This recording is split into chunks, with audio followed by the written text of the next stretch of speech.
अल्लाह ने चाहा तो वो वक्त आन पहुंचा है कि अवाम की बड़ी अक्सरियत जो सियासी तौर पर एक दूसरे से शदीद इख्तलाफ रखती है और तहरीक इंसाफ की इक़्तिदार से बेदखली के बाद जबरदस्त किस्म के सियासी लीडरों ने इस इख्तलाफ को मजीद हवा दी थी, एकदम हैरान हो जाया करेगी कि ये क्या हुआ। जूं आर्मी चीफ की तब्दीली का वक्त करीब आ रहा है, हमारे सियासतदान शतरंज की मेज के करीब खिसकते जा रहे हैं और यूं महसूस होने लगा है कि जब तक फौज में कमांड की रवायती छड़ी एक हाथ से दूसरे हाथ में नहीं चली जाती, बेचैनी अरूज पर रहेगी और सोशल मीडिया पर ट्रेंड्स बनते और मिटते रहेंगे। दूसरी तरफ अभी से बहुत सारे फार्मूले गर्दिश करना शुरू हो गए हैं और पूरे मुल्क के वो तमाम जमहूरियत पसंद जो अवाम को हकीकी कुव्वत करार देते रहे हैं, जिनमें सिर्फ वो एक सच्चा शख्स भी शामिल है जो बरमला अपनी सियासी पैदाइश का क्रेडिट फौजी हेडक्वार्टर के गेट नंबर 4 को करार देता है, वो न जाने क्यों अभी तक खामोश है। इम्कान यही है कि वो साफगो शख्स भी किसी दिन प्रेस कॉन्फ्रेंस दाग देगा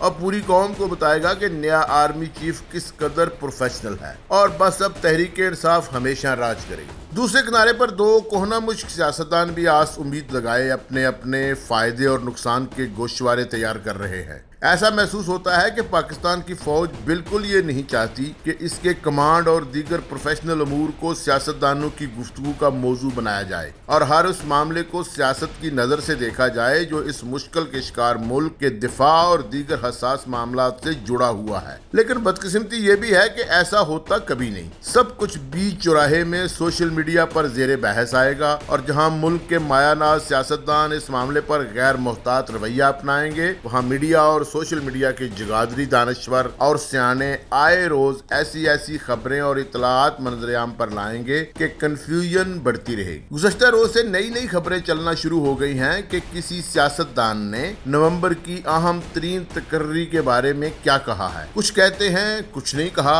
और इतला देने वाले बजिद हैं कि ऐसा ही कहा है। अगर पहली दफा हमारे अजीम सियासतदान इस मौजू को यहीं पर माफ कर दें और अफवाज के खालिस्तान पेशा वाराना और महकमा अमूर को फौज की क़यादत पर छोड़ दें और जो भी कायदा कानून है उसके मुताबिक सब कुछ होने दें, तो यकीन करें ज्यादा आसूदगी महसूस होगी। इस वक्त सबसे बड़ा मसला खौफनाक सैलाब की फैलाई हुई तबाही से निपटना है।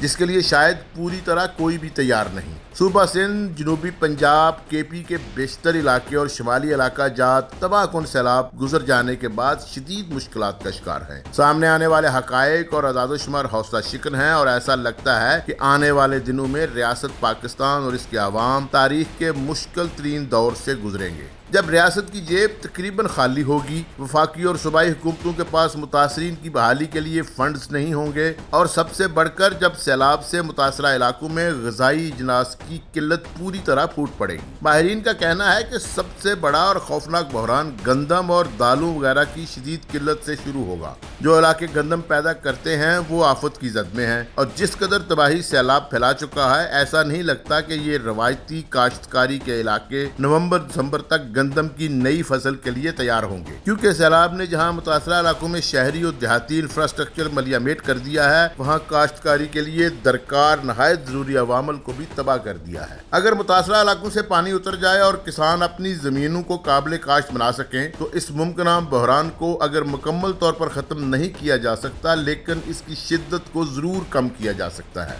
लेकिन ऐसे आसार नजर नहीं आते कि मकामी हुकूमतें इस काबिल हैं कि वो आगे नजर आने वाले खदशात का तदारक कर सके। अगरचे सिंध हुकूमत ने फौरी छलांग लगाते हुए गंदम की नई इमदादी कीमत 4000 रुपए फी मन मुकर्रर कर दी है, लेकिन ऐसा लगता है कि इस अच्छी ऑफर से शायद वो किसान कम मुतासर होंगे जो अभी फसल काश्त करेंगे, लेकिन वो व्यापारी जरूर इसका अभी से फायदा उठाएंगे जो हर मौका पर सिर्फ मुनाफा कमाना चाहते हैं। और किल्लत ज़्यादा इलाकों में जरूरतमंदों के लिए गंदम और इससे जुड़ी अजनास फौरी महंगी हो जाएंगी। सूबाई हुकूमत अगर 6 महीने बाद आने वाली फसल की इमदादी कीमत मुकर्रर करके सियासी जंप लगाने से पहले सिर्फ ये सोच लेती कि पहले इन इलाकों के लिए बहाली फंड मुकर्रर करे जहां ये गंदम पैदा होगी और इन काश्तकारों की मदद करे जिनके रकबा जात काबिल काश्त नहीं रहे। लेकिन क्या करें, हमारे यहाँ आफात में भी सियासत करने वाले ही पाए जाते हैं। मुस्तकबिल के इम्कानात और खदशात को मद्देनजर रखकर हिकमत अमली तैयार करने वाले कहीं नजर नहीं आते। गैर संजीदगी और दुश्मनदारी का ये आलम है कि हमारे यहाँ वो लीडर जो इक़्तिदार में आने के लिए सब कुछ दाव पर लगा चुके हैं,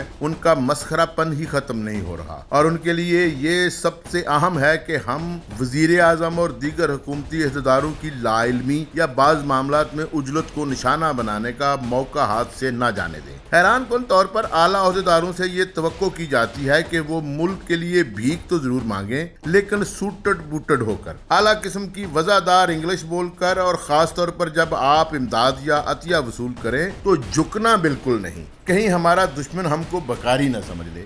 मैं सऊदी अरब से होके आया हूँ, मैं यूएई के होके, अभी मैं तुर्की होके आया हूँ, और मैंने उन भाइयों को कहा कि आप हमारे बड़े अजीम भाई हैं, हमेशा आपने हमारी मदद की। और मैंने यही कहा, जब मैं आया हूँ तो आप समझेंगे शायद ये मांगने आया है, मैं मांगने नहीं आया, लेकिन मजबूरी है हमारा।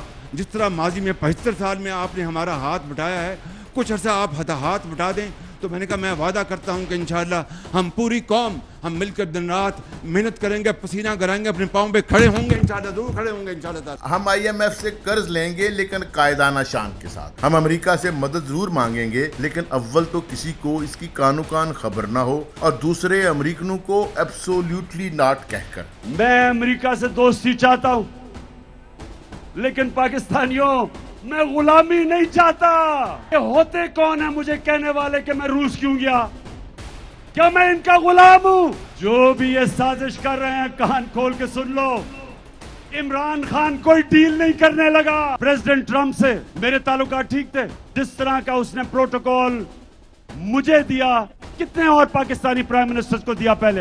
इन्हें दरखास्त करके और इंतजार करके बेसब्री के साथ मिलेंगे और इनके घरों में जाकर मिलेंगे, लेकिन खबरदार हम गुलाम किसी के नहीं। गाड़ियों के शीशों पर यह लिखा होने का मतलब हरगिज नहीं कि साहब गाड़ी वाकई ऐसा है जैसा इसने अपनी विंड स्क्रीन पर लिखवा रखा है। हम कोई गुलाम कौम हैं, हम कोई गुलाम हैं, माँ बाप का बहुत एहतराम करो, ये मेरे वालिदैन की दुआ है, वगैरह वगैरह। पता तो इस वक्त चलता है जब वालिदैन खुद ये कहें कि बहुत बाअदब और वालिदैन का एहतराम करने वाली औलाद है। सियासत होनी चाहिए और एक रियासत के तमाम अमूर और अवाम के मसाइल पर सियासी जमातें ही सियासत करती हैं, लेकिन सियासत में कुछ असूल भी यकीनी तौर पर होते हैं। और महज़ब दुनिया में सियासत का महवर बेहतरी के लिए कोशिश करना, सवाल उठाना और मुख्तदर हलकों को जवाबदेही के लिए मजबूर करना होता है। लेकिन हमारे यहाँ अभी तक ऐसा नहीं। जिनके लिए सियासत की जाती है और जिनके नाम पर सियासत की जाती है, उनका कोई पुरसाने हाल नहीं, महज बारियों का इंतजार है। और अगर बारी दूर नजर आए तो फिर कोई असूल नहीं, कोई कायदा नहीं।